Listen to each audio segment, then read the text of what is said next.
Mais commençons d'abord par un professionnel du secteur, à savoir Nicolas Éloi, qui est account manager parcelle chez Bipost, qui va nous parler finalement comment Bipost, acteur logistique, réagit assez finalement se positionne sur ces enjeux environnementaux. Nicolas, est-ce que tu m'entends? Est-ce que tu peux allumer ton micro? Voilà, je crois que vous m'entendez. Bonjour tout le monde. Super, Voilà. parfait. Du coup, je te laisse partager ton écran. Vous voyez mon écran ou pas pour l'instant? Pas encore. Euh,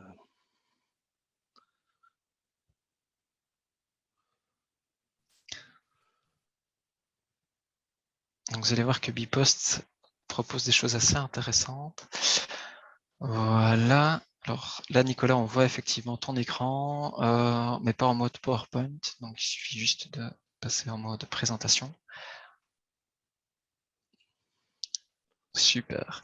Voilà, moi, voilà. je coupe ma caméra et je vous reprends tout à l'heure. Voilà. Bonjour, donc je me présente Nicolas Éloi. Je suis account manager chez Bipost, chez Bipac Benelux. Et donc, personnellement, je m'occupe de la gestion de comptes PME, plutôt présent dans la partie e-commerce sur la Wallonie. Donc, à ce niveau-là, je veux dire que je suis en contact depuis plusieurs années, plusieurs années, avec des sociétés qui sont dans le domaine de l'e-commerce, et ça donne une bonne vision des choses et de l'évolution du marché en Belgique. Voilà. Alors, le but aujourd'hui, c'est de vous présenter un petit peu les solutions actuelles et les solutions futures de Bipost en termes de sustainability. Mais d'abord, on va faire une petite introduction. Je dirais, comme on l'a déjà dit et comme on l'a déjà remarqué, je dirais, c'est que l'année passée, on a eu une année assez agitée, je dirais, avec la période Covid, et qui a influencé énormément sur l'activité colis par rapport à l'e-commerce. Et je veux dire qu'on a eu pas mal de pression à ce niveau-là. Pression aussi au niveau de l'environnement, ce qui va sans dire quelque part, quoi.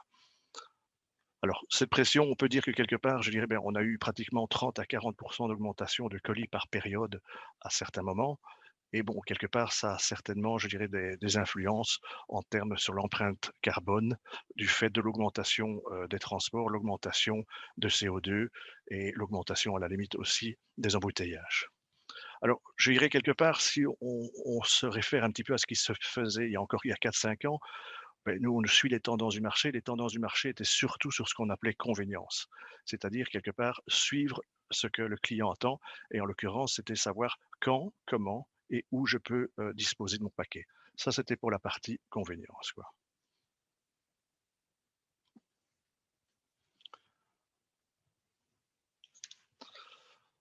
Donc, à ce niveau-là, quelque part, le but, c'était de donner des solutions le plus durables pour le futur. Voilà. Et je dirais quelque part, qui dit durable, c'est quelque part, on est drivé, je dirais par rapport, aux consommateurs, les attentes du consommateur, mais on est aussi drivé, je dirais par les gros players, les pure players. Quand on regarde Amazon, Zalando, Bol.com et bien d'autres quelque part au jour d'aujourd'hui, mais il n'y a pas un appel d'offres qui se fait sans que l'on doive, je dirais, expliquer notre positionnement en termes de sustainability et d'efforts par rapport à la partie green. Et le troisième intervenant, après le consommateur, après les sociétés, les grosses sociétés c'est évidemment les villes. Les villes, je dirais quelque part. On voit que de plus en plus, les villes revoient leur plan de circulation. Je dirais, chaque ville agit, je dirais, à sa façon. Vous avez certaines parties intramuros de villes qui ne sont pas disponibles pour des véhicules entre certaines heures, certaines artères qui ne le sont pas. Donc, quelque part, il faut être attentif à tous ces changements et à ces particularismes de chacune ville par ville, si je puis dire. Alors, je dirais par rapport à tout cela, une des réponses de Bipost, c'est évidemment ce qu'on appelle le réseau PUDO. PUDO, c'est le réseau, je dirais, des points relais, des points poste, bureaux de poste, mais aussi des parcelles lockers. Et on va voir en quelle façon ça peut se disposer. Mais il est vrai que quelque part, c'est une solution de Bipost parce que quelque part, je dirais, on remplit je dirais, à plein les attentes du client en termes, je dirais, de facilité, Les lockers, pas besoin d'attendre, on peut aller chercher son colis quand on veut, 24 heures sur 24, c'est accessible et en général, et on va le voir aussi, assez proche du domicile, quoi. Le but, évidemment, c'est de diminuer, comme Thomas l'a montré dans les différents scénarios, c'est de diminuer le nombre de kilomètres parcourus. Euh,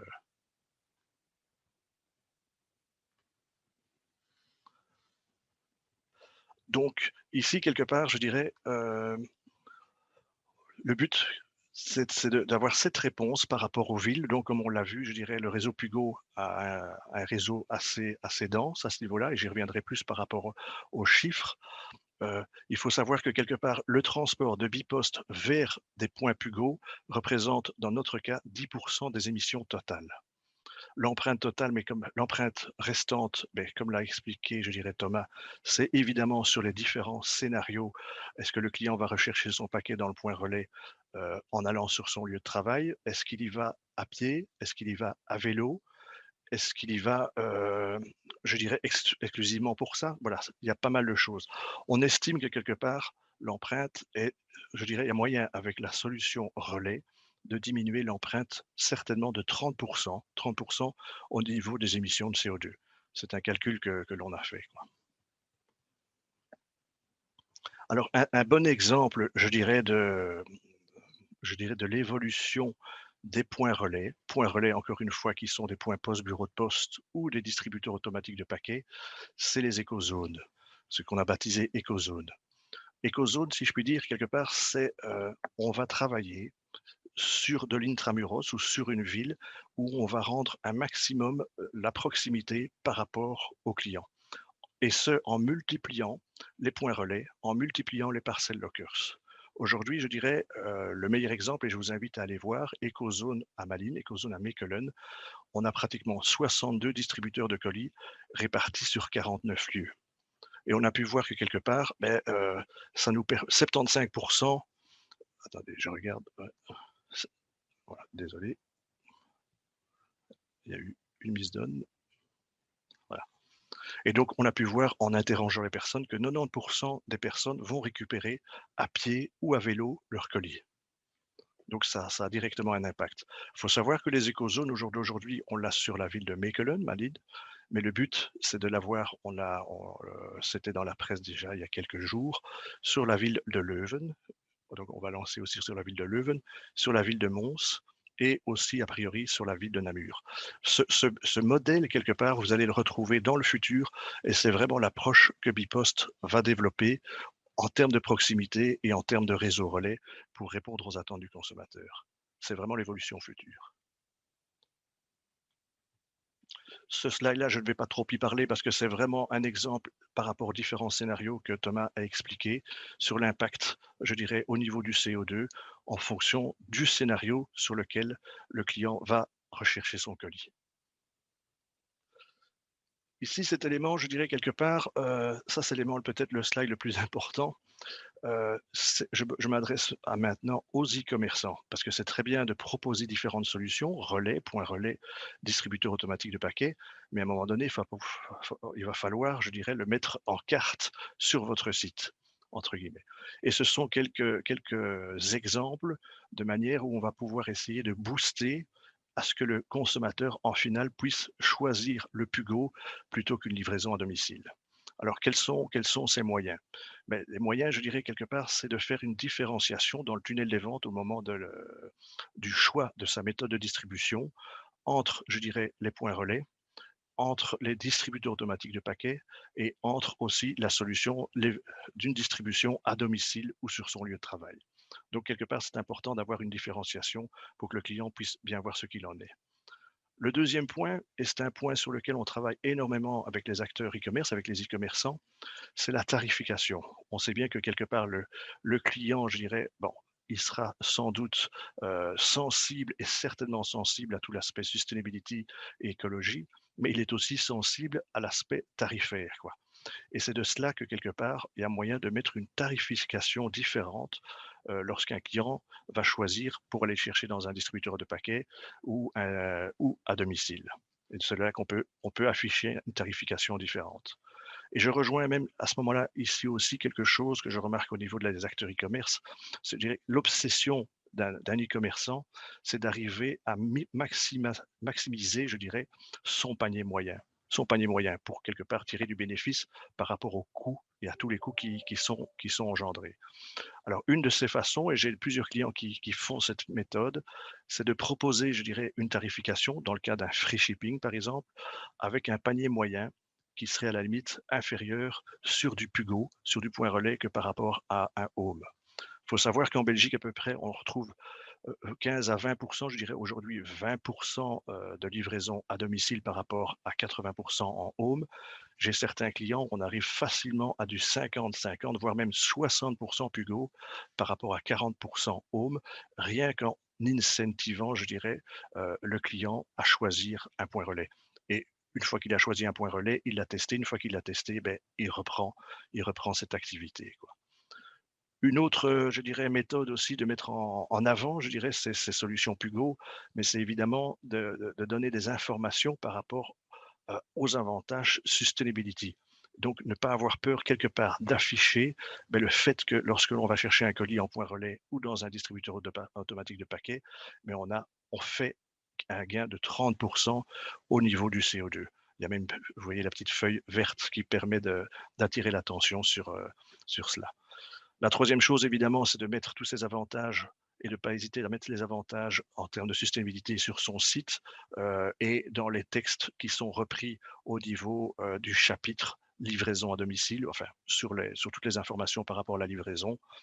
Euh, donc, je vous invite vraiment à prendre compte de cela. Bon, je ne vais pas rentrer dans les détails ici. Bipost a des interfaces, je dirais, Shipping Manager, qui permet de différencier les différentes méthodes et pour que le client puisse avoir une bonne visibilité. Donc, il y a toujours moyen d'optimaliser au maximum le menu au moment du choix pour avoir plus de livraison en relais qu'à domicile.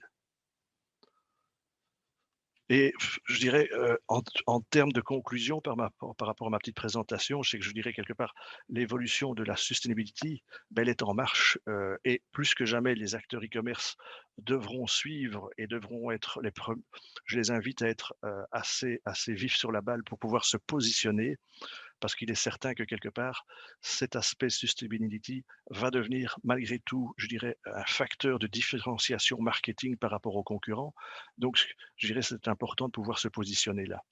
Alors, cet aspect sustainability, il est drivé, mais comme on l'a vu, évidemment, par les consciences environnementales, il suffit d'allumer la radio et la télévision pour s'en rendre compte, mais il est aussi drivé par rapport aux attentes du consommateur, et on le sent quand nous on fait des études, on sent que la nouvelle génération est de plus en plus attentive à ces considérations.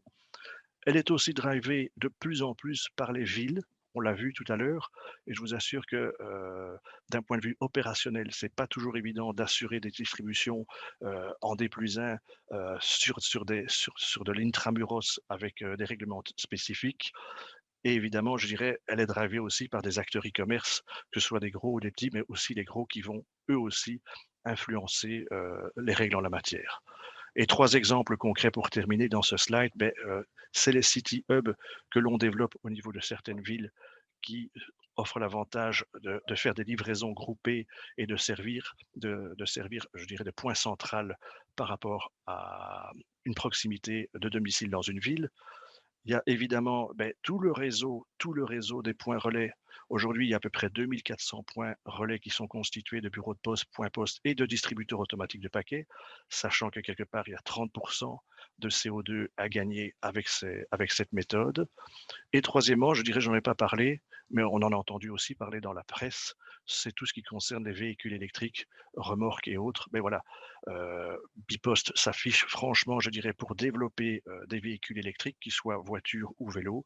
On en a parlé aussi, on vient de faire une commande, je crois, de 1200 véhicules électriques pour l'année prochaine. Donc, on est en marche aussi à ce niveau-là. Et, euh, et c'est bien comme ça, si je veux dire. Donc, voilà, pour ma part, ma présentation est terminée. N'hésitez pas à me faire part de vos questions. J'y répondrai volontiers et pour vous donner d'autres informations aussi.